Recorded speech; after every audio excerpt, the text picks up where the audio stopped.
What's up, good people? It's your boy Hoom Boom back with another segment of the Hold Up Show. Yes. It is the Kango Kid. It is the Soul God, the God, the hashtag He Saved Me. And I wanted to chime in with my people. Again, thank you for all the new subscribers that are helping the channel grow.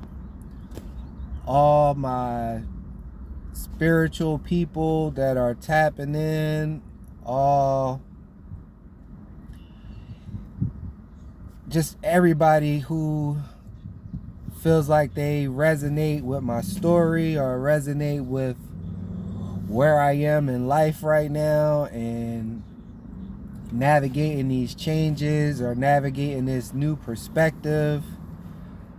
I just appreciate y'all and just grateful that y'all even tuning in and checking your boy out. So much love to you. I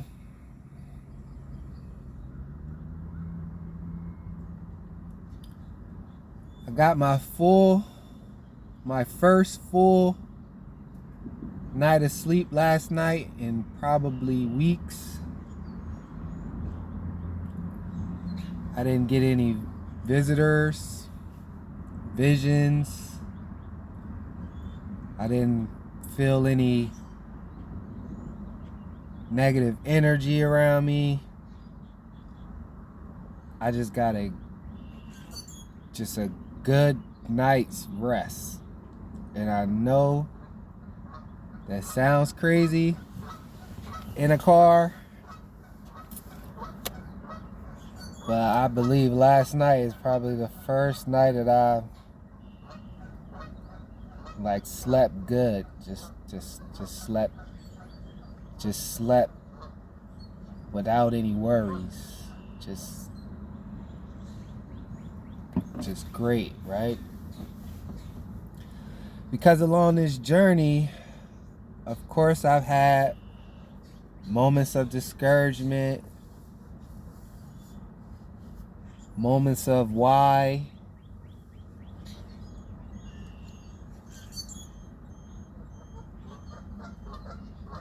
just moments of rash emotions that all kind of come together, you know. It'll be why, it'll be discouragement, like, let's move forward, let's, you know, what am I looking for, what am I not looking for, what am I looking to stay away from, what am I looking to engage with. I find me just talking to random strangers, just out of gestures of being polite. For me, holding the door will be like an extra saying, like, you enjoying the weather, hey, how's everything, you all right, just a kind gesture or a kind statement, to where as though before I would just be absolutely quiet and maybe just do the nice gesture, just maybe hold the door open or give a friendly nod and a smirk. Now I'm using my voice to just, I guess, try to brighten someone's day, just give them some type of acknowledgement that, yeah, maybe my face looks like I don't want to be bothered or something to that nature, and maybe that's something I'm projecting that I have to work on.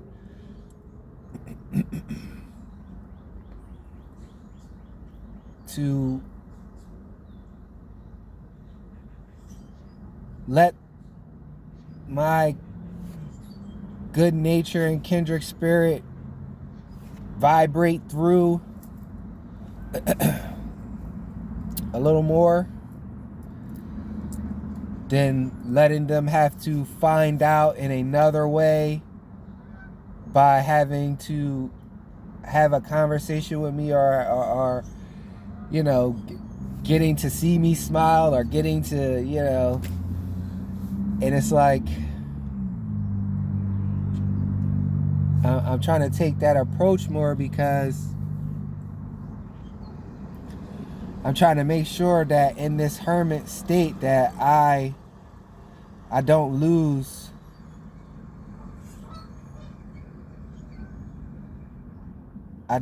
that sense of humanity, if that's the word I want to use. That, you know, like, I don't want to seem so detached or so disconnected from the rest of the world because I'm purging other emotions for you know, people that I know wronged me in some type of way. And even through my forgiveness of them, even though I'm nowhere near them or have no contact with them, you know, there's still rash thoughts of anger, or rash thoughts of denial or grief or whatever.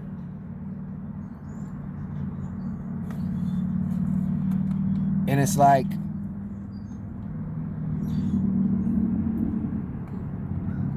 in the next moment, I'm telling, you know, I get this calm over me that says none of that even matters.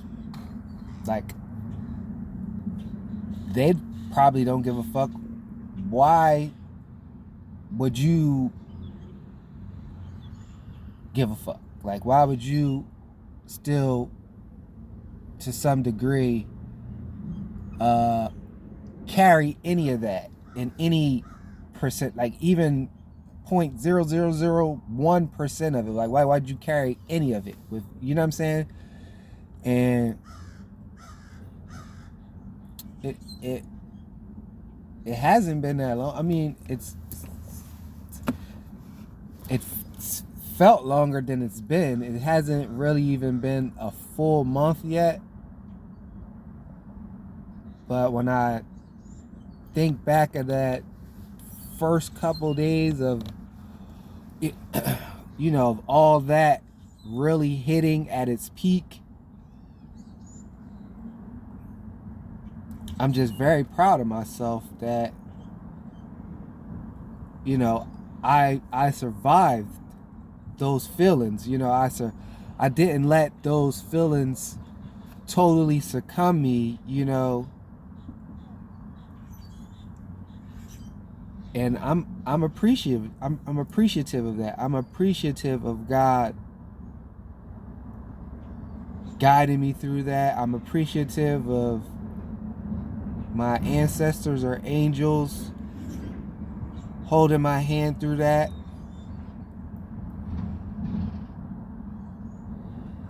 And I was talking to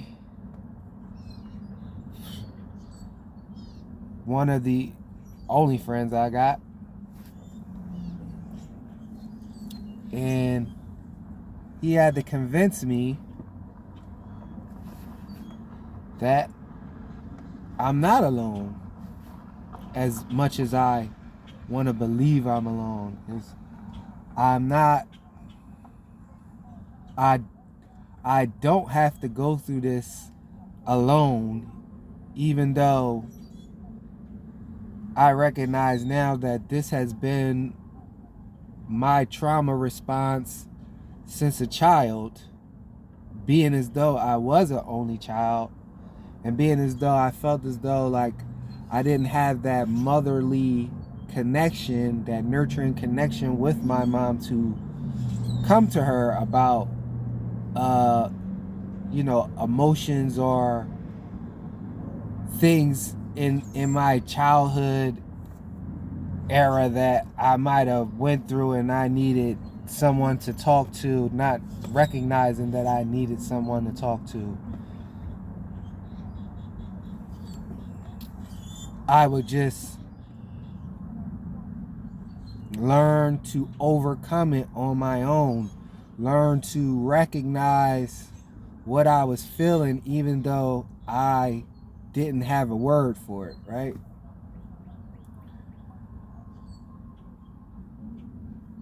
And in the midst of me finding out throughout life how I thought I was healing myself, I can honestly come to the realization now that I was coping, but I wasn't healing. Like I learned to cope with things. I never learned to heal from things. And this is my first real healing experience.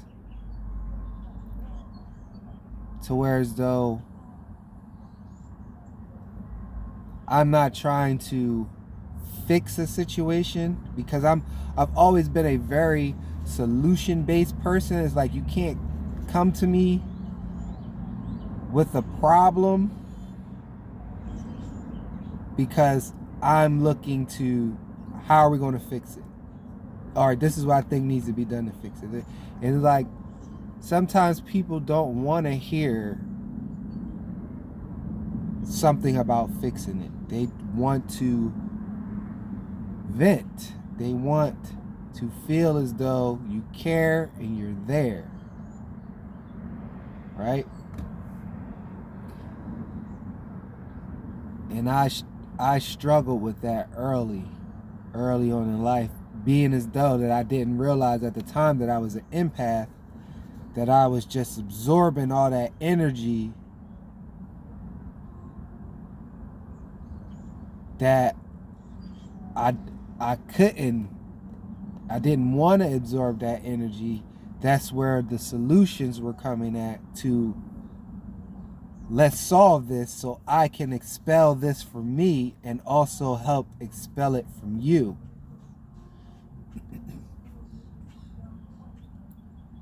But now I realize, sometimes people aren't looking for a solution. They're not even looking for a response. They're just looking for a listening ear. Because I was going through that. Like, I was reaching out to people that were, I don't want to say strangers, but just strangers to this side of my life, to just be a listening ear. And for the most part, nobody wanted to listen to that shit.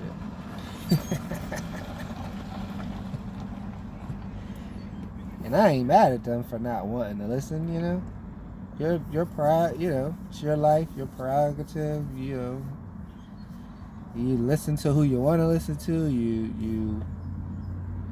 You want to be there for whoever you want to be there for. None of these people owe me anything. None of these people, had no obligation to listen to what I had to say, or to even care if I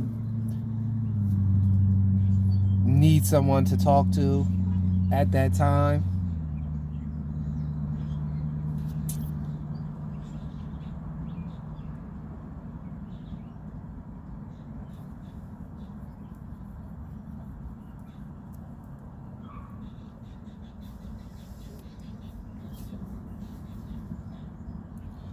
And it was just, I'm fine with that. I've also just learned to come to the realization that you can't control people and their actions, and you can't control how anybody feels about you, how anybody perceives you, just any of that, right? You just gotta be confident and just fulfilled in who you are. And I think for a long time I wasn't I wasn't all the way fulfilled with who I was. I always knew who I wanted to be or who I was trying to be in this life, world, reality that we're part of. And it's just, I just came to the realization that people will be what they are. You no matter what you think or how you perceive or whatever the case may be, like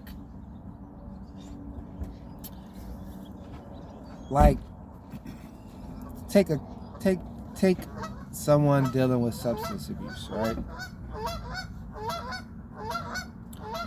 They don't care that you know they're on substance, that they're on a substance, or you know, this is their vice, or you know, like most of the time they're very unapologetic about who they are.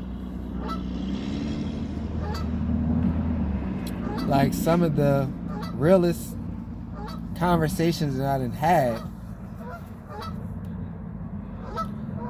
have been with quote unquote crackheads or dope heads, or you know, because they're just gonna give it up so uncut, so raw, like, because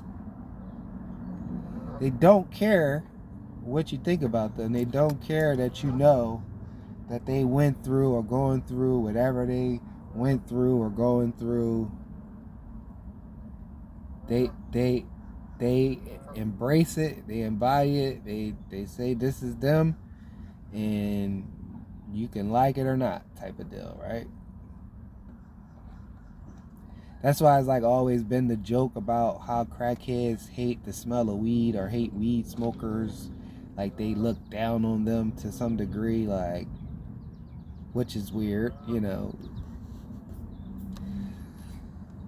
But it just goes to show that they're going to remain who they are to their core. Like if they think that shit stink, or you know, it frowns their face up, they're going to frown their face up. They don't care that you know they're a crackhead, or if they sleeping outside, or you know, they don't like the smell of weed. They're going to let you know.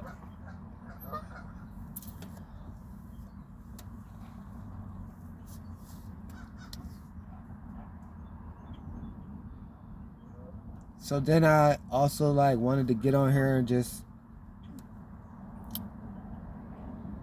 say, like, I also am starting to understand what they mean by your life actually starts at 40, or in that late 30s, early 40s stage. Because for the most part, you either are, or you have been well off, like comfortable in your skin, and realized who you are up until that point, because I want to say majority of the time you're already good into whatever you want to do to generate income. Most times, most people's kids are grown or either very self-sufficient by the time you hit these ages, unless you just started late or whatever.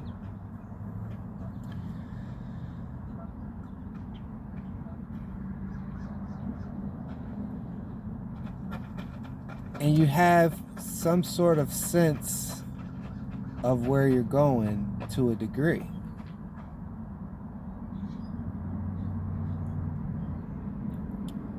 So why I say it starts then is because, you know, your distractions become less.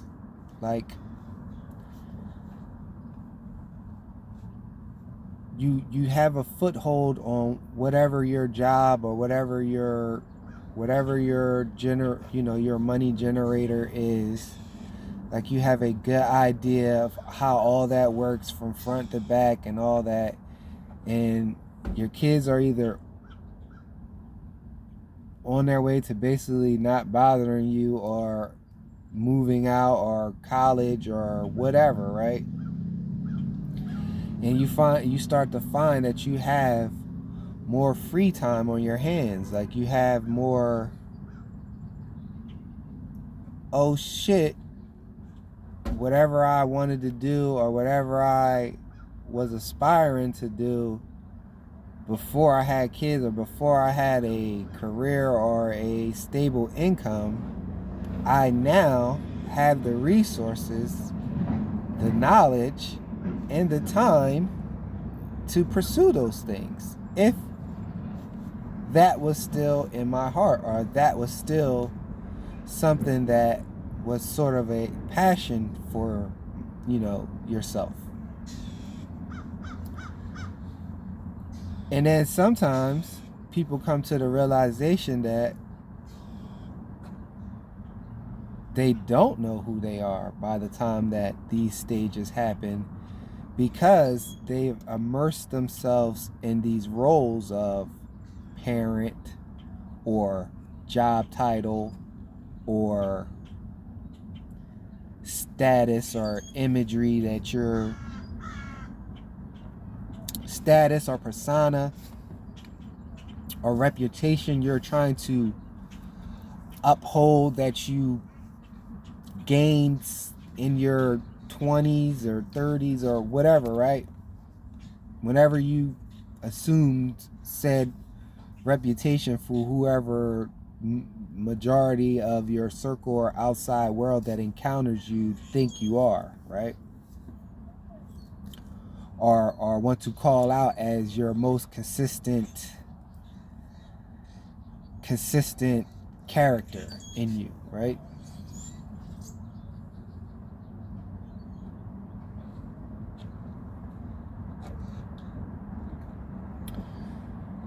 So it feels like I'm at that stage because of being an empath, that I noticed that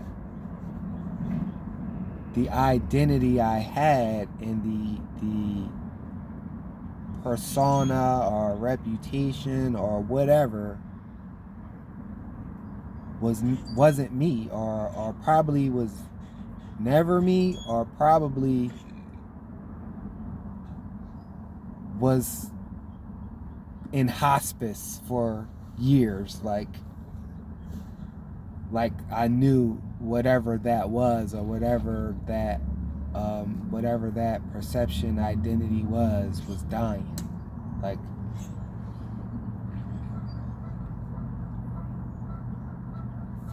because for the most part, all of my kids are grown, over 21, except this last one, which I'm going to save for a good old story time on another video about how real it is out here with these deceptive women. But it's not for this video, right?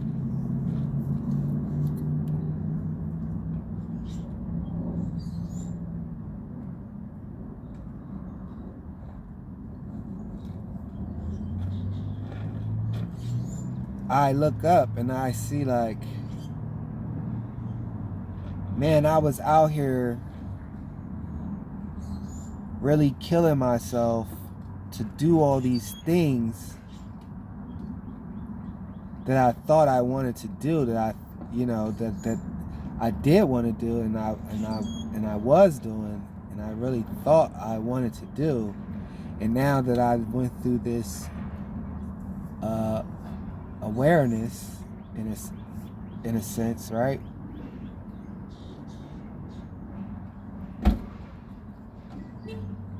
I ask myself, what am I striving for? What am I aiming for?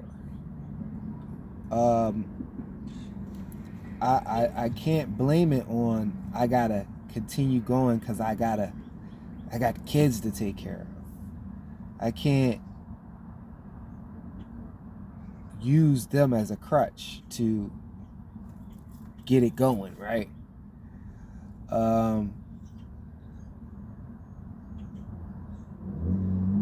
The businesses and the careers that I pursued, when I was pursuing them, I was fully immersing myself in whatever that was. So if it was music, I was fully immersed in music. I'm listening to everybody. I'm gathering concepts, ideas. I'm searching beats all day. I'm searching melodies and tempos, and I'm trying not to sound like nobody else. I'm trying not to present it like nobody else. You know, you just become fully immersed in it. And then it's like when it either you achieve things that you set out to achieve when you first started that don't feel as good once you achieve them, or feel as though you've accomplished anything, or you just find like, nah, this is not what I thought it was. This is not what I want to do anymore.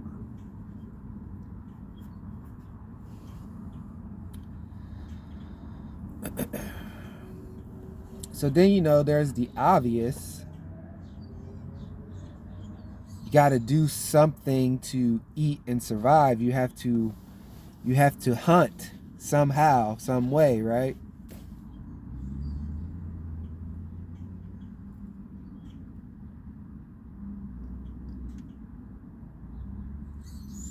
And I don't know, like I understand, I get it, I overstand, I understand, all the stands I need to take, I get that. When there is no purpose, no driving purpose, I've noticed most of the things that I was set out to do in life had some sort of driving purpose.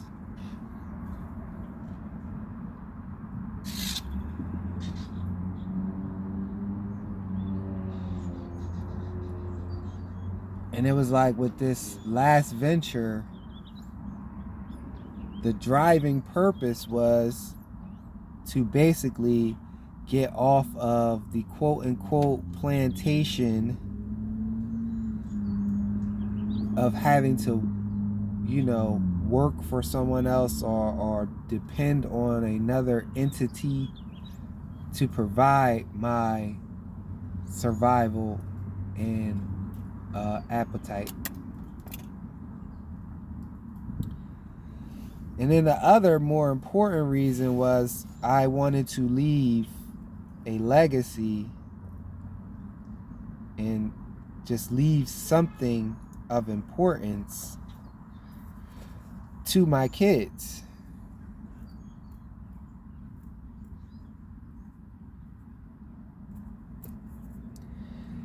And it's like you could get to that point as well where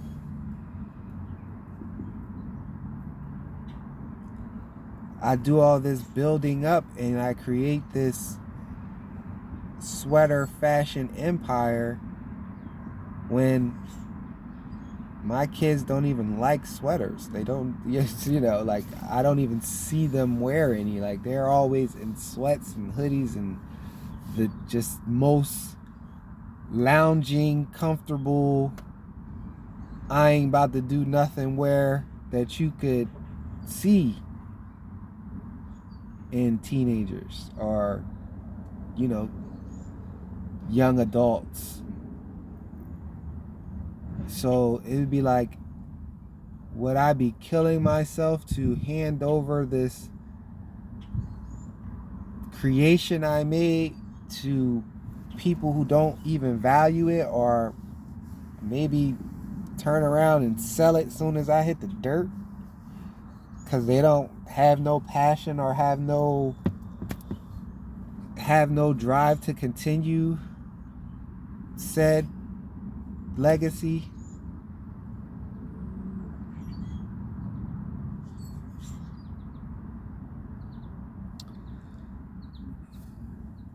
So that's why I kind of say that, or I'm kind of saying that I understand the statement of life starts in your 40s. Because now you're really figuring out who you are, what you want to do, and what you're made of.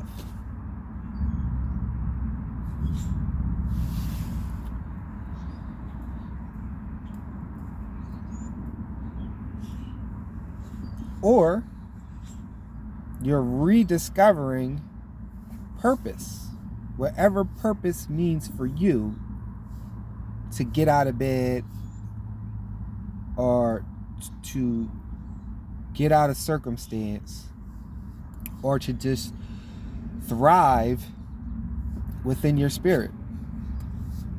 Whatever has your spirit thriving.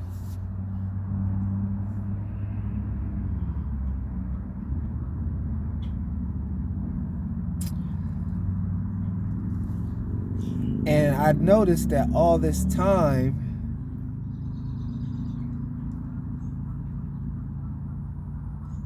when I hit that emotional state, that I was thriving, or I was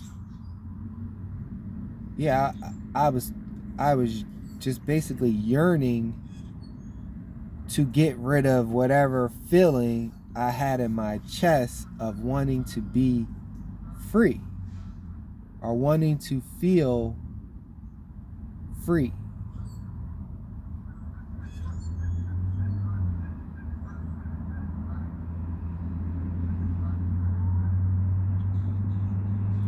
Now, for most that were labeled like has-nots, the have-nots, our freedom first starts with financial abundance, because we're always in such a survival mode to do anything for the dollar. We bring on more things we have to be in survival mode from, depending on how you decide to acquire, finances in a state of being one of the have-nots.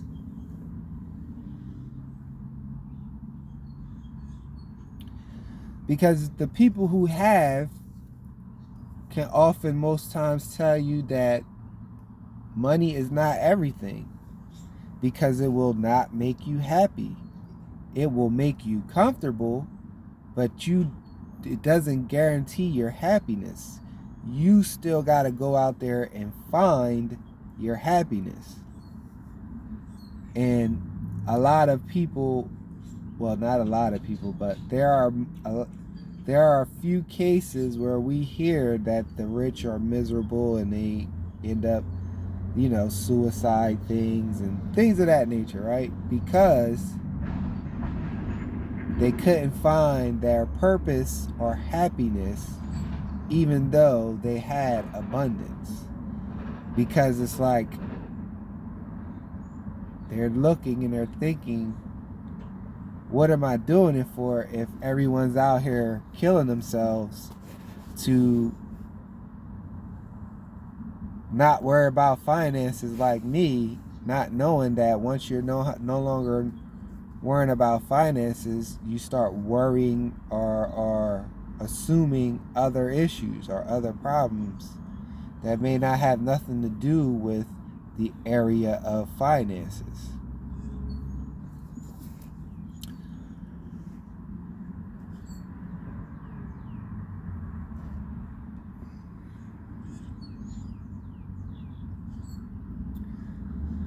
So it's like today on that journey of where I'm feeling right now,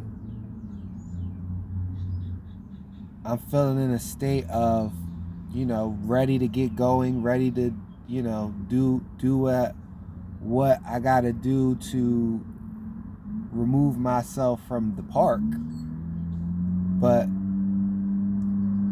it's like once I hit that goal, I'm still, searching for the purpose or how God is going to guide me to be used for repurpose of something.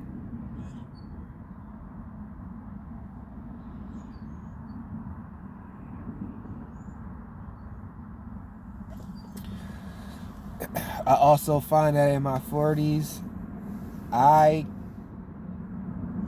need deeper connections. I can no longer do the surface level kiki ha that goes on. The conversations have to spark the mental or spark the heart in order for me to feel like it was an engaging conversation, or I got some fulfillment or some knowledge, or I got a deeper perspective and connection with whoever I had the conversation with. And it's like I can have those conversations with anyone.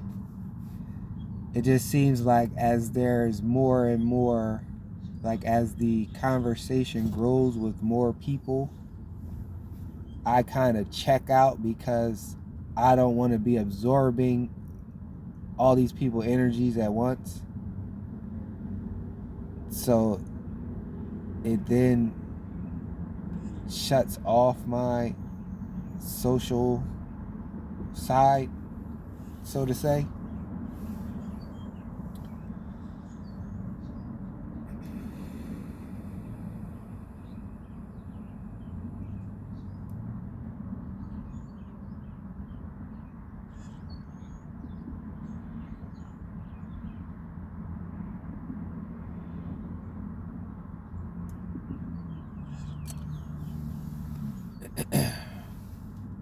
Yeah.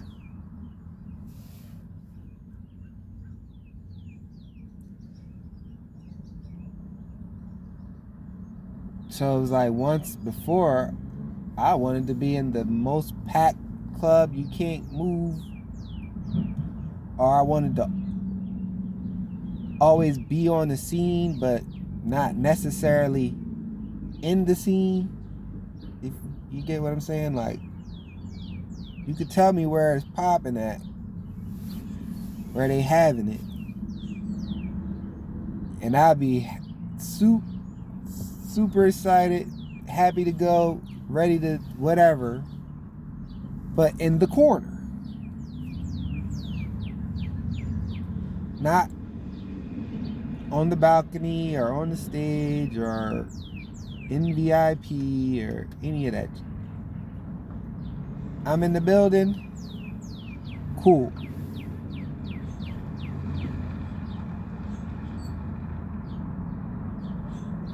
But I wasn't putting stuff on Front Street, like, But now, you probably couldn't pay me to go to a club or a bar or a lounge. It's not to say that I never would again or anything like that, because I think that would be a lie. But I'm just saying, as far as right now and this person that I am now, I'm just not interested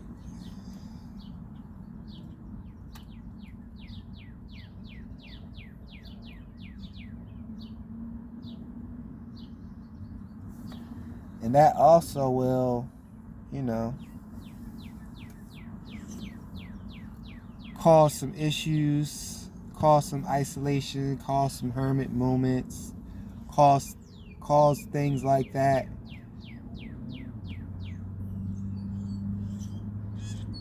That's why I know now that the connections I have now have to be deeper in order for you to even have a connection with me, because I don't want to kiki and ha-ha with you. It's more like, who sent you? What do you want? Why are you here? Type of energy. And it's like, I don't want to be that way, but it's basically what it is. Like what do you want? Like what, you know, how can I help you? You know?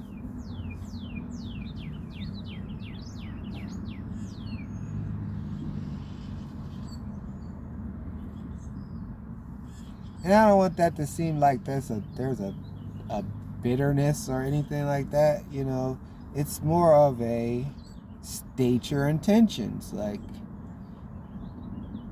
you want to be my friend? What kind of friend do you want to be? Explain yourself. I don't want to guess. I don't want to have to evaluate, figure out, whatever. You're going to telling yourself anyway, but what do you want? Why are you here?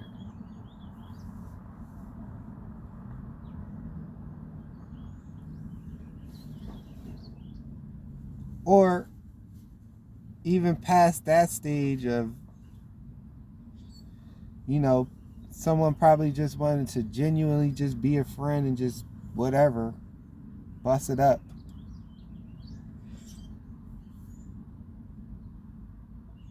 It's like, what are we going to bust it up about?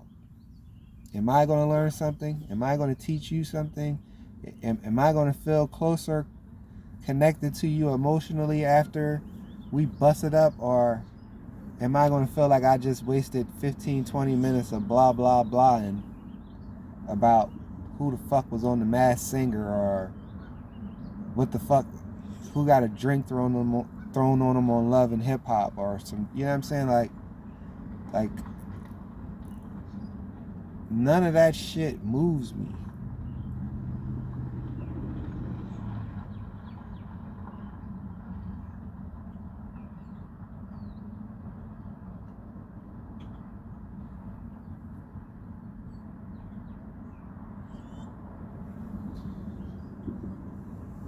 But it's like I look up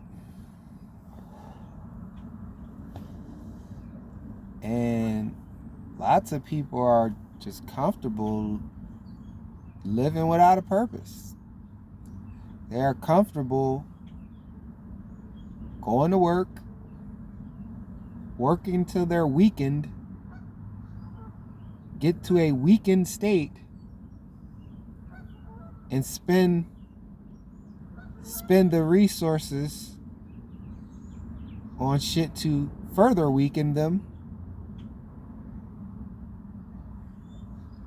and then get up on Maniac Monday to do it all over again without anything being accomplished, without anything being fulfilled, without any progress towards something. It's just, let me work as hard as I can so I can get money to get as drunk and as high as I can. Rinse, cycle, and repeat. You know what I mean?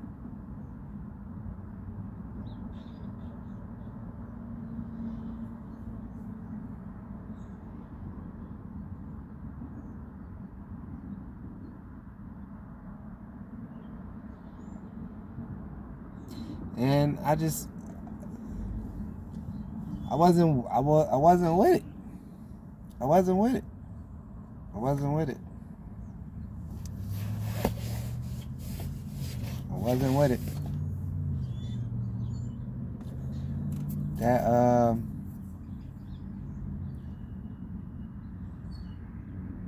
I guess that started to make me boring, or not fun to be around because I didn't want to bar hop anymore. I didn't want to whatever. Kiki haha.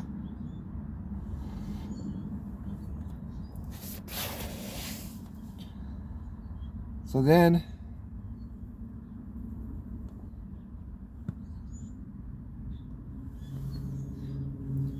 was trying to align things more with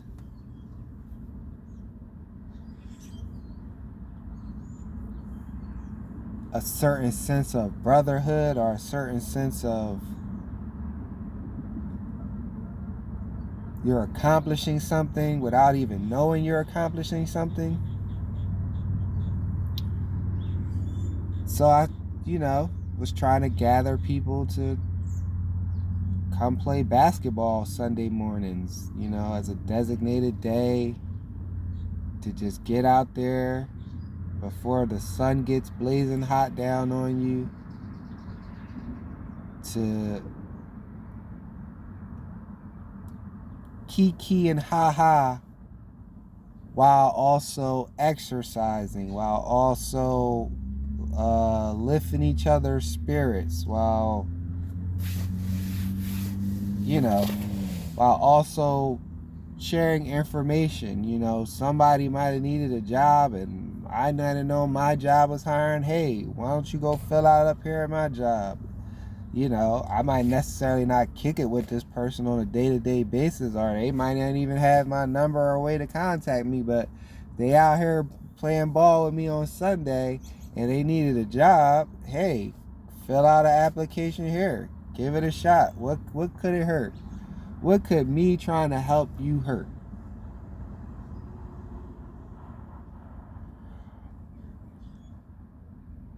Or just to appreciate that people are still alive, well, thriving, and just as a bit of nostalgia from our younger days, we get to come out here and still have a friendly game and get something out of it, which would be exercise, which would be stress relief, which would be camaraderie amongst like-minded. Even though everybody might not be like-minded, but like-minded in the terms of the love of basketball, right?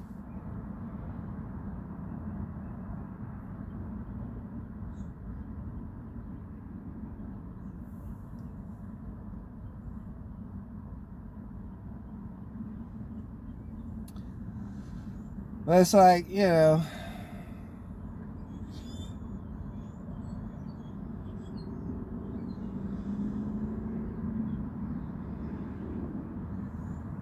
was cool, but people were starting to bring their drama to what was supposed to be a brotherhood or a safe escape.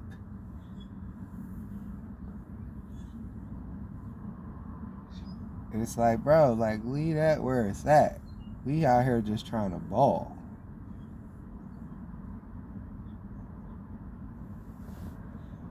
Or you would get the motherfuckers that would come and they would try to commandeer and change the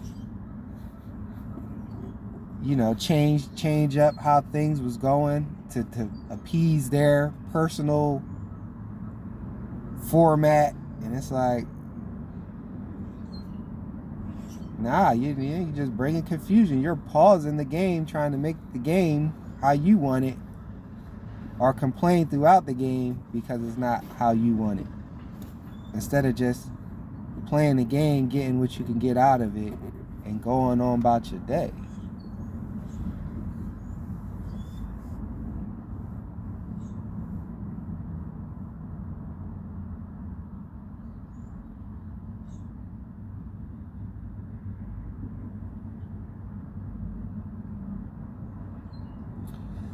And it'd be like I would see like Facebook posts or other social media posts and it would be either groups of friends or groups of men who all are either, who all came up together and accomplished something, or you see those, hey, look how these four friends worked tirelessly for a year and put all their income to buy a building together, or to start a business, and now that business is X amount of millions of dollars a year, and blah blah blah, and all the brothers is there cheesing, and or they show you something of a bunch of single fathers with their kids at something that is meant to lecture or uplift fatherhood, because it's never uplifted like it should be. I would look at those things, and I would see those things, or I would see those pictures, and I would see that stuff, and I would be proud. I would be proud. And I'd be like, man, maybe I should have stayed in college. Maybe I would have made a circle, or maybe I should have went to the military and not, smoked weed to make sure I didn't go. Because maybe I would have had a camaraderie with my soldier brothers, you know what I mean? Because we went through something together, and we will always have that together, or whatever the case may be, right?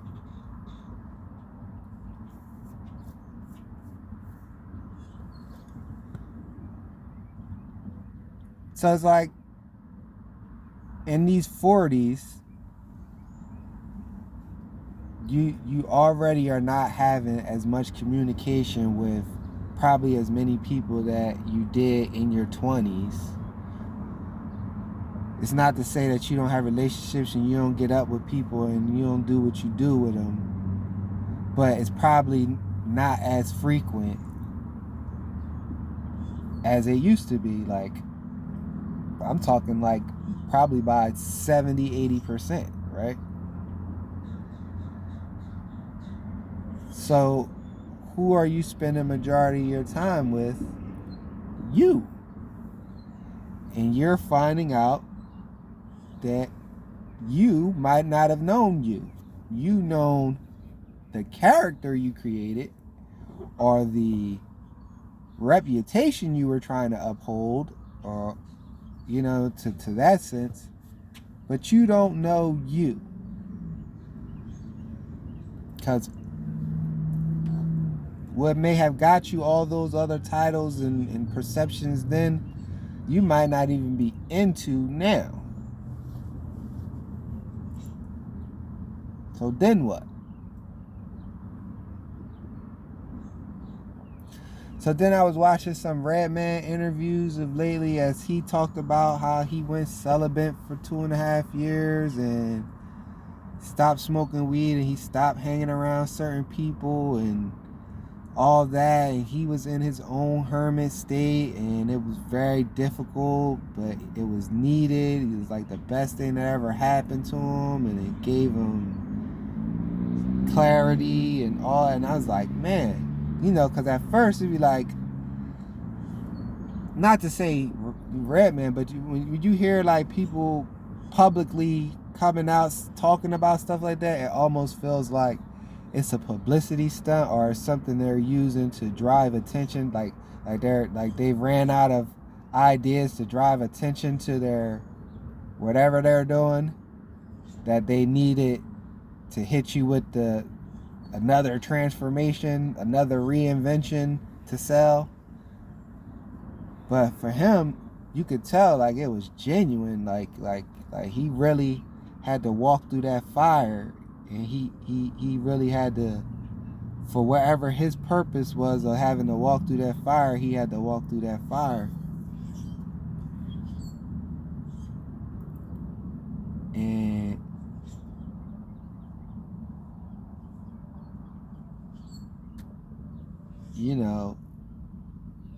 here I am seeing him on Power, wondering like, damn, what's wrong with Red? You know, is he sick? He alright? Yeah, because he look a little skinnier than usual. You know what I mean? I know this guy for being type brolic and wild, and you know what I'm saying?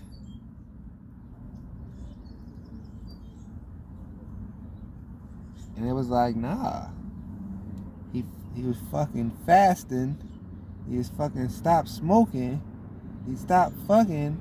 And he went somewhere and got his mind and his body right and all that. And when that happens, you lose weight. Like, you lose all that bad weight you've been carrying around, all that artificial sweetener, carb diet, whatever, right? Whatever the crap they've been putting in the food, like that's making everybody obese or diabetic or clogging arteries or whatever, right?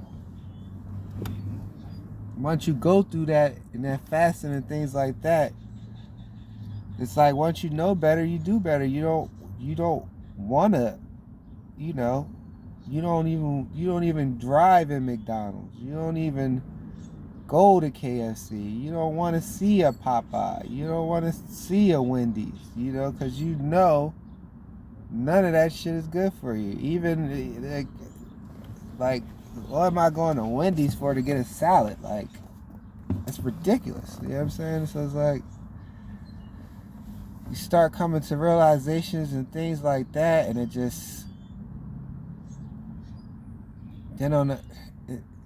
it's just like so many layers, and it's so complex, because it's like you could get like, say like the athlete, right? The athlete been in his purpose his whole life, and now he's retired, and he don't want to look at a weight.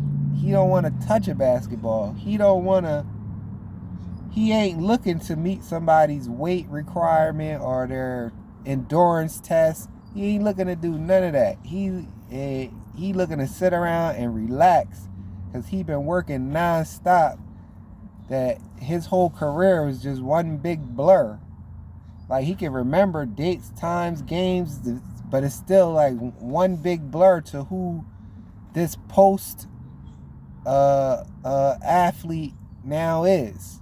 And then that's when you see like certain individuals get fat or look unrecognizable, or they hit rough patches because all they know is them being athletes, or everybody wants to just go right into sports announcing or commentating, and ain't enough shows, ain't enough room for all the retirees, you know. Even some of the people that, you know, weren't that great at sports that actually do become commentators, and they're like, how did you get in over so and so? Like, so and so must have been horrible on camera, because if they must be like you on the field on camera, because how did you know what I mean, get on TV with your playing career over said other individual who had a Hall of Fame career? But you just never know. You never know. You never know.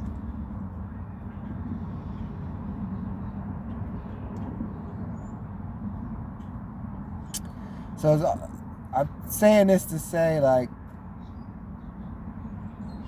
yes, I found this new spirituality about myself. Yes, I found this new heightened awareness and intuition that I apply to the world now, and, you know, no longer ignore or deny or stick to my own agenda.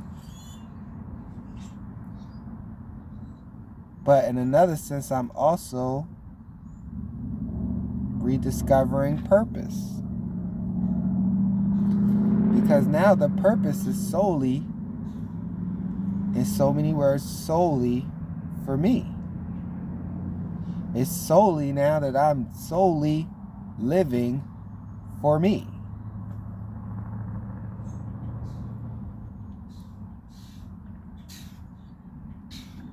And it's like, am I choosing to live for me just to eat and survive somewhere? to just have a square or a rectangle with a lock on it to call my own?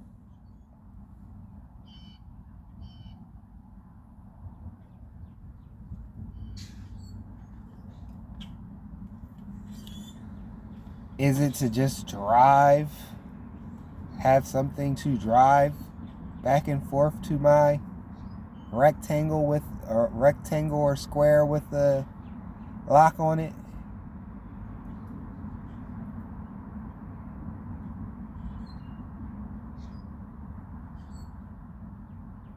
And it's like,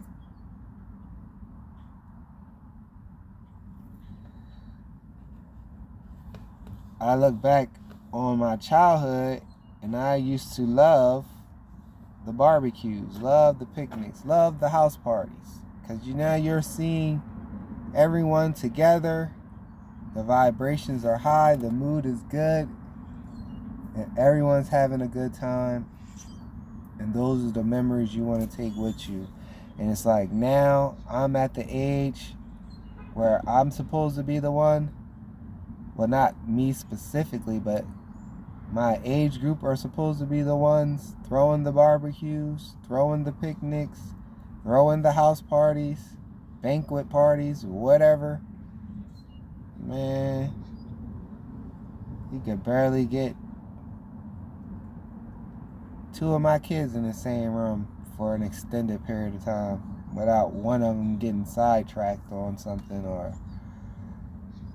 even getting a family group chat to everyone to agree on a specific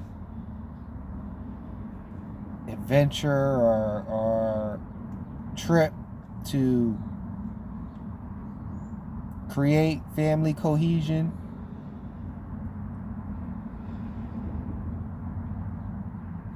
I seen that. Everybody wanted to be their way. Or if someone takes the initiative and just plans everything and says, "Does everyone chip in?" Now everybody get ghost. And it's like, where did all that come from? Like, who started that? Like, why, you know what I mean? And it's like, now on the news, when you see friends going out of town, motherfuckers is ending up dead. One of them is ending up dead, or, you know what I mean? Like, tragedy is striking, or somebody finding out that somebody ain't the friend that they thought they was, or they was never really friends, or it's all this bullshit, right? Or it be the house party, or the hotel party, or the whatever, and it's some shady characters that are friends of friends that told them where the party's at, and blah blah blah, and some bullshit go off, and personalities that don't necessarily mesh start being explosive. And it's not like a mediator, mutually respected person or persons that could just be like, "Yo, y'all gotta chill all that shit out, do that shit some other time," or "Yo, you gotta leave," or "Yo, you gotta this," you know what I mean? That type of shit.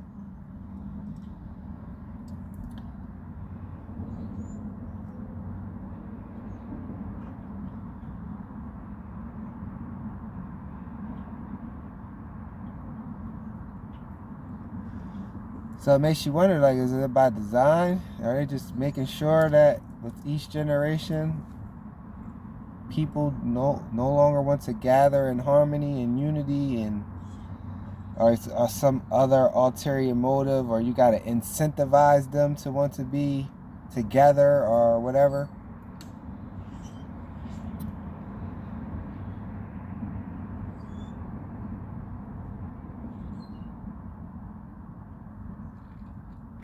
I don't know.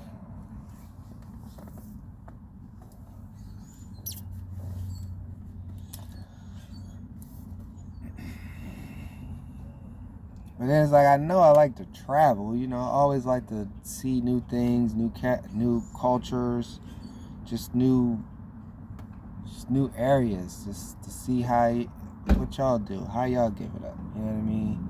And before that normally used to mean, take me to your hood, show me your projects, show me your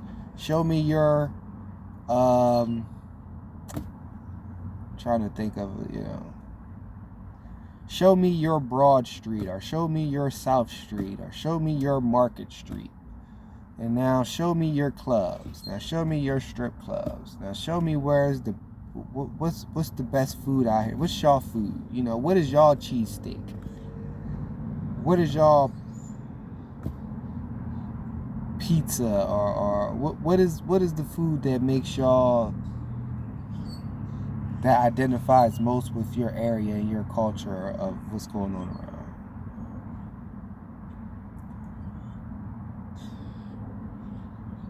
Now I'm just looking for somebody's beach,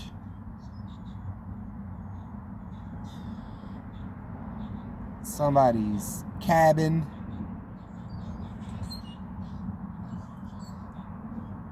and just looking to be next to nature, next to water, next to something like that. Like, I have no desires to want to get dressed up, go somewhere, get drunk, get sweaty, just dance in circles. Like, you could do all that in the comfort of my own space. And if I want people that I already know the vibes of, I will call those people. Or I would go to those people gatherings, because I know that for the most part they're going to have people that are like-minded or even keeled on the same type of mature, let's just have fun time, right?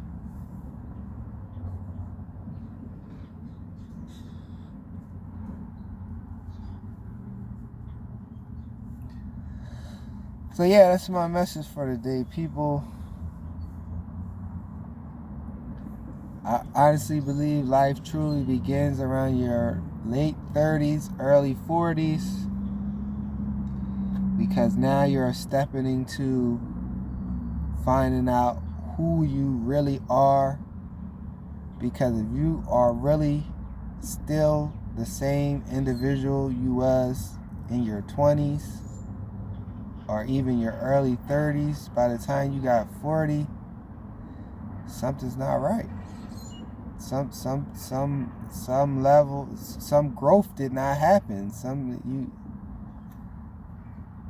You know, what do they say? If something's not growing, it's dying.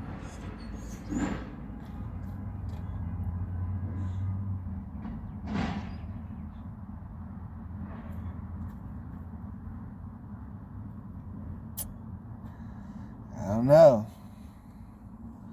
but it seems that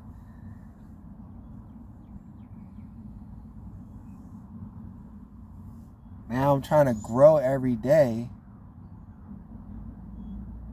while finding what do I want to grow for? What is my purpose to keep growing?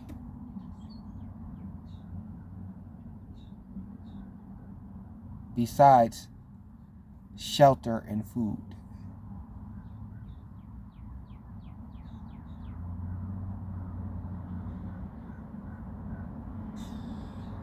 So I hope this resonates. I hope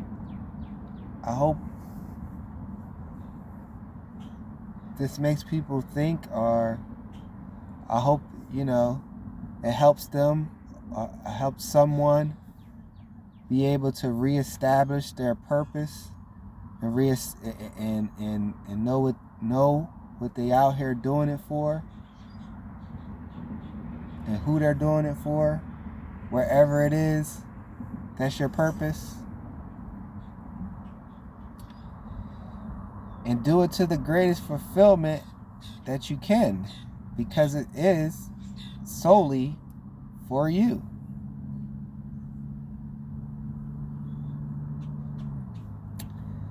So it's another segment.